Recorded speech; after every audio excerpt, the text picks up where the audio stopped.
war between India and Pakistan, two of the smallest nuclear powers, with only a few hundred weapons of about the size of the Hiroshima bomb, we might die as unintended consequences that the Indian and Pakistani generals never even gave us a thought about. My colleagues, Luke Oman and Alan Roebuck, calculated the spread of smoke after a war between India and Pakistan. It only takes about 2 weeks for the smoke to cover the entire Earth, and it would rise to altitudes between 20 and 50 miles above the surface. At those altitudes, it never rains. The smoke would stay there for years.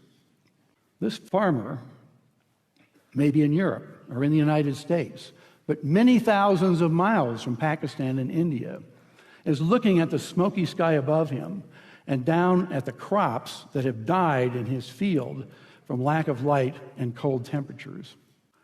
It's estimated that in a war between India and Pakistan, that we would lose 10 to 40% of the yields of corn, wheat, and rice for years afterward because of the bad weather.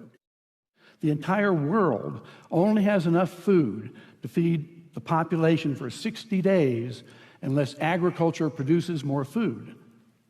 Ira Helfand, a member of the Nobel Peace Prize-winning International Physicians for the Prevention of Nuclear War, has estimated that 1 to 2 billion people would die after a war between India and Pakistan of starvation.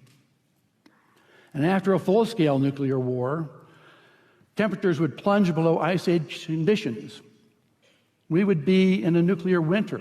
No crops would grow.